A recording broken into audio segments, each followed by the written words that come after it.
uh, your husband can't write the whole album. What you mean? Well, your husband can't write the whole album.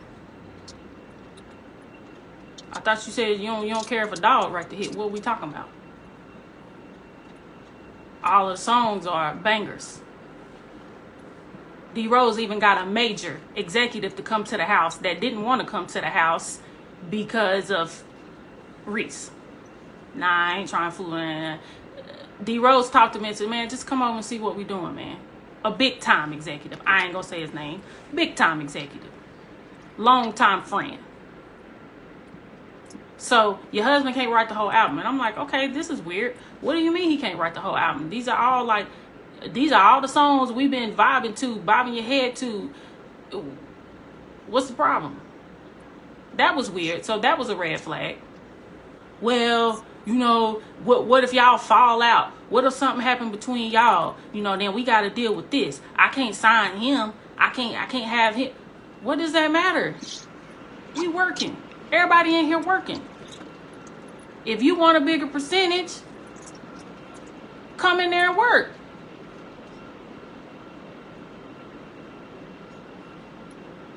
He was doing what he needed to do. He was getting it done. We were making it happen. He felt some type of way about it. And I knew it, and we all felt it. We all felt it at that table. Not just me. Don't get me wrong. Listen, I'm a very appreciative person. And coming into it, I was very grateful for what he was offering me. But as time went on, I started to feel like, I don't know, maybe this is not for the right reasons. I don't know. It didn't feel right. It didn't feel good.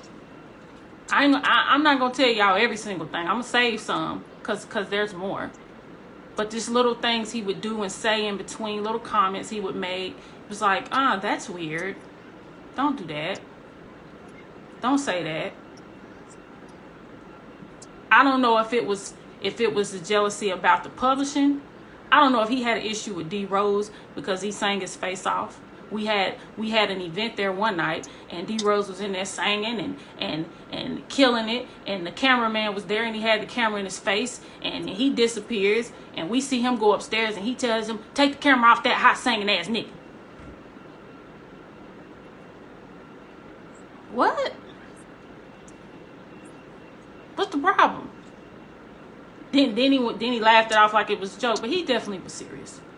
He definitely was serious. We all felt it. We all looked at each other like, wow, that was weird. Okay, so let's close that chapter up.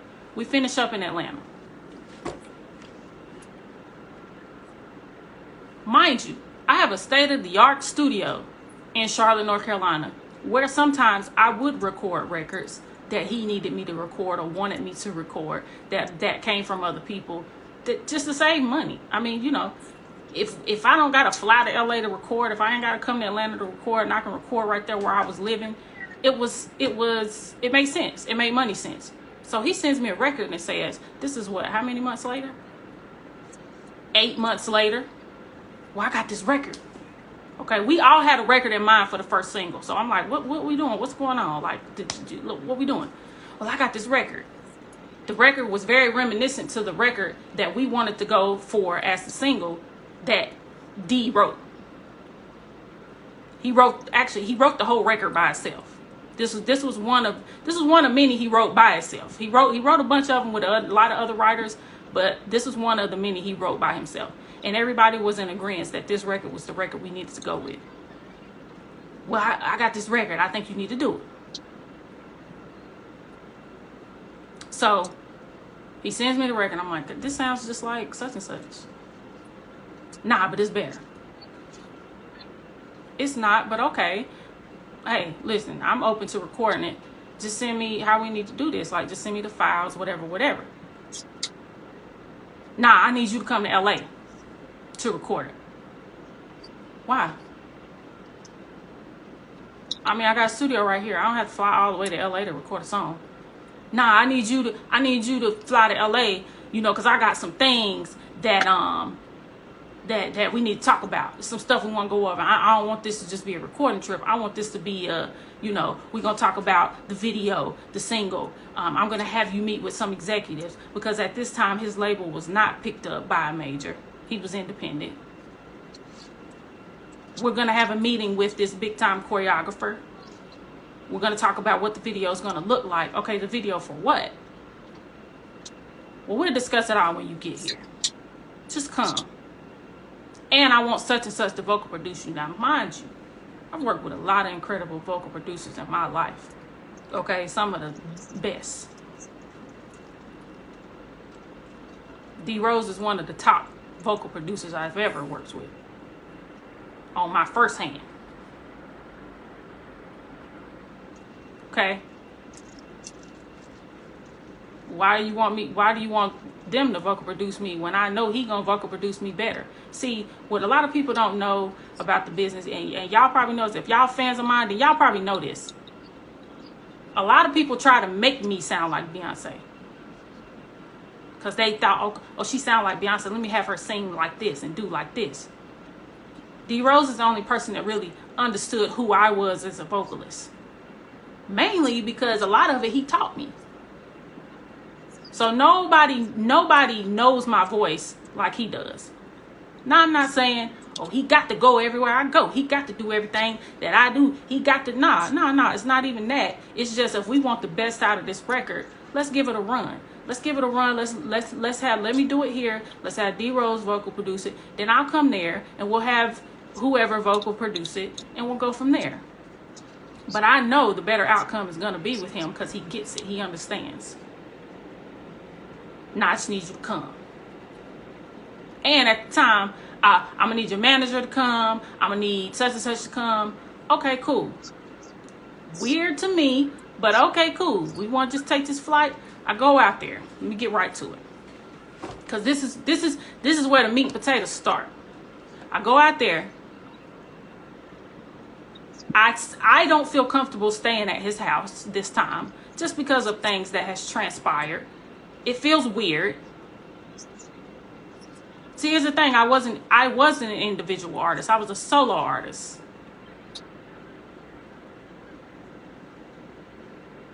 I'm trying to read. I was a solo artist. So I go out there. I don't even feel comfortable at this point staying at his house. It was just too weird to me. Reach out to a good friend of mine that I had met previously in Vegas, working in Vegas. Reach out to her. She said, yeah, absolutely, come stay with me. An older woman that I look up to. I went and stayed at her house. Mind you, this is around my birthday. That's why I remember it so well. I go that next morning. I go to the studio. I record this record. All right, we need to get this meeting together. We end up skip to the meeting.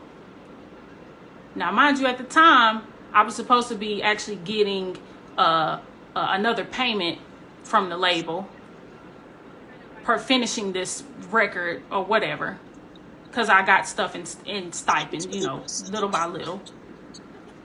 He hits me up and say, oh, it was horrible. The record is horrible. You sounded horrible.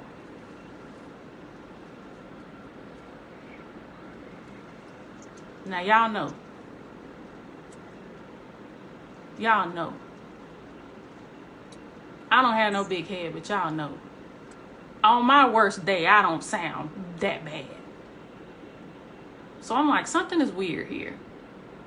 What you mean it's horrible? It sounds terrible. It's horrible. It's horrible. Okay. Okay. Cool. Well, I think you just came out here to get the money. No, I came out here to work. Like, what you mean? I came out here to work. I think you just came to get the money. I have that proof as well that he said that to me. Sent me an email. We get to this meeting. My manager at the time is in this meeting. My good friend who I had just brought on board is in the meeting. She's never even met Tyrese. She don't even really know the situation. I'm just bringing her in to be my day-to-day because my big manager was super busy, so he just really handled all of the, you know, the big stuff. I wanted her to come on day to day as a woman. So I said, this would be a great meeting for you to come to, girl. Come to the meeting. We're going to get filled in. We're getting ready to meet this choreographer. We're going to talk about this video. We're going to talk about how we're going to move forward. I'm excited. Like, finally, okay, we're taking another step forward. We get into this meeting. The first thing that he starts to talk about is my husband. But everything is super negative. Everything is super negative. And I'm like, I'm sitting there and I'm confused. And I'm like, what's wrong? Like, what is the problem? I thought we came here to talk about moving forward with this project. Well, you know, at times called him Pooh. He this, he that. It was all negative. And then I just asked him straight up. I said, do you have a problem with my husband? Like, what is the problem? He says, oh, nobody likes your husband. Okay. What's the problem? Why are we talking about him right now? Then at this point, he goes on to present to me this evidence. His manager at the time slides me over the laptop like, you need to see this. This is what your husband has been doing behind your back. Now, my first thought is, how the hell did y'all get these emails? Because the last time that I checked, going into someone's email is a crime. The next thing I thought is, if you my brother and you saw some shit that my husband was doing that was inappropriate, why you didn't go to my husband? Why you didn't check him as a man then? If I'm your little sister, why you didn't go to him and say, hey, bro, I found this crazy. Like, we can't be dealing with this. Why didn't you do that as a man? Cause y'all were cool. He was cool enough for you to do things with, you know, on a daily basis, and y'all go out and hang out together or whatnot. So why couldn't you just go to him as a man and be like, look, dog, you can't be doing this, or whatever you say you found. Why couldn't you do that? So that was my second thought. My next thought was, I felt attacked because we're here for a certain meeting and you're putting this in my face while this new person is sitting next to me, completely oblivious to anything about the situation. And this is the first look she gets at the situation, is you putting this in my face. I'm trying to figure out in my mind, why is this important to you? Why are you even going through the trouble of trying to go through my husband's emails? You don't know what we do. You don't know what we do in the privacy of our own home. You don't know what we're into. It's not your business. And I asked him, I'm like, what does this have to do with our business? On that paper, there's your name and there's my name. What does this have to do with anything? Well, I just think you need to know. Okay, so I know, so what? Okay, so what now? And his manager says, oh, I need you to take me off those emails. I need you to take my name off of that. You know, because that just shows that there were several people involved at passing these emails around and to get to me. Oh, please delete my email off of that because I don't want to be involved. Oh, no, you're involved. You're involved because you're sitting in this meeting and you've known about this for 8 months now. You've been holding this for 8 months. Now, this is the kicker, y'all. This is what really messed me up. There's a picture of my husband's private parts in these emails. And y'all just passing them around all willy-nilly. Like it's cool. This is this man's personal, private business. I don't give a damn if he was fucking a horse. Let's be clear. That's wrong. It's wrong for you and your manager and whoever else you had, whoever else you brought into this, pass this around to confront me with. You had it for 8 months. Why you didn't say nothing 8 months ago? Oh, well, I was worried, that, this is like some murder-suicide shit. My husband ain't never hurt me. Ain't never put his hands on me, will never. I don't think y'all understand what type of bond we got. But at the end of the day, it's not your business or anybody else's business or why